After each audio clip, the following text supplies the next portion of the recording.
Terdakwa kasus terorisme Munarman hari ini menjalani sidang pembacaan vonis di Pengadilan Negeri Jakarta Timur.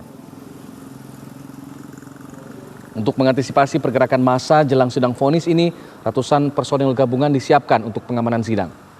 Kepolisian juga menyiagakan kendaraan taktis dan juga water cannon. Sebelumnya Munarman dituntut 8 tahun penjara.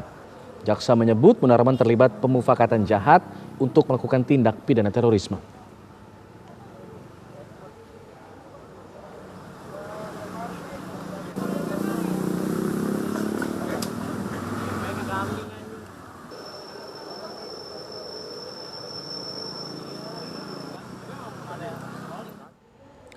Lalu bagaimana jalannya sidang vonis terdakwa kasus tindak pidana terorisme Munarman? Kita akan bergabung bersama dengan rekan Ken Ane di Pengadilan Negeri Jakarta Timur. Ken, apakah sidang sudah dimulai? Ayo kita usir. Namun saksi Hendro Fernando memberikan penjelasan jangan. Ya, selamat siang Alfa Tauhid dan juga pemirsa. Betul sekali sidang vonis dugaan kasus terorisme yang kemudian melibatkan atau dengan terdakwa Munarman, ex-sekretaris umum FPI ini sudah dimulai di Pengadilan Negeri Jakarta Timur. Kalau berdasarkan pantauan kami, sidang ini sudah dimulai sekitar 20 menit yang lalu. Ini sedikit mundur dari penjadwalan awal yang dilakukan.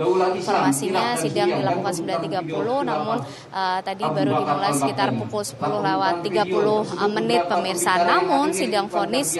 Namun pemirsa sidang vonis dugaan kasus tindak pidana terorisme dengan terdakwa Munarman ini berlangsung secara tertutup. Kami awak media hanya kemudian dibatasi pergerakannya, hanya bisa mengikuti jalannya sidang dari luar ruang sidang hanya dengan mendengarkan apa kemudian poin-poin yang sedang dibicarakan di dalam ruang sidang di Pengadilan Negeri Jakarta Timur pemirsa.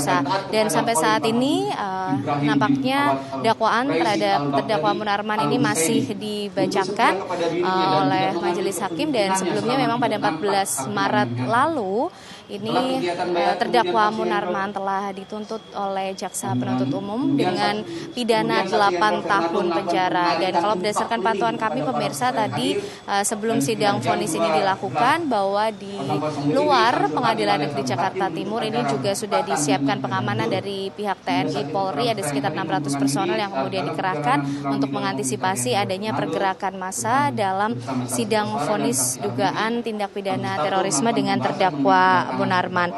Sebelumnya Munarman tadi seperti sudah saya sampaikan dituntut 8 tahun penjara, di mana diyakini oleh jaksa Munarman ini melakukan permufakatan jahat untuk melakukan tindak pidana terorisme. Dan berdasarkan fakta terungkap bahwa terdakwa di tahun 2022 ini menjadi pengacara MMI dengan tujuan membela Ustadz Abu Bakar Ba'asyir agar MMI tidak ikut terlibat.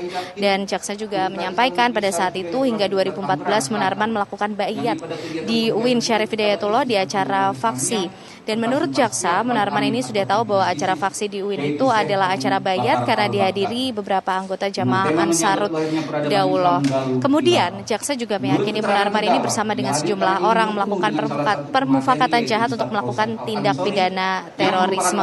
Munarman disebut jaksa memberi motivasi kepada beberapa peserta seminar yang diadakan untuk mendukung khilafah. Dan dengan fakta-fakta tersebut pemirsa, Munarman diyakini oleh jaksa bersalah melanggar pasal 15 Jungto pasal 7 Peraturan Pemerintah Pengganti Undang-Undang Perpu nomor 1 tahun 2002 tentang pemberantasan tindak pidana terorisme yang telah ditetapkan menjadi Undang-Undang nomor 15 tahun 2003 tentang penetapan Perpu nomor 1 tahun 2002 tentang pemberantasan tindak pidana terorisme menjadi Undang-Undang Jungto nomor 5 tahun 2018 tentang perubahan atas Undang-Undang 15 tahun 2003 tentang penetapan Perpu nomor 1 tahun 2002 tentang pemberantasan tindak pidana terorisme. Kami masih akan terus mengikuti bagaimana kemudian nanti pada akhirnya vonis yang akan dijatuhkan terhadap terdakwa Munarman, apakah lebih ringan atau lebih berat atau sama dengan tuntutan dari jaksa penuntut umum yang sebelumnya menuntut terdakwa Munarman ini dengan pidana penjara 8 tahun. Alfat. Baik, Ken, nanti kita akan kembali lagi ke Anda begitu vonis sudah dibacakan oleh majelis hakim.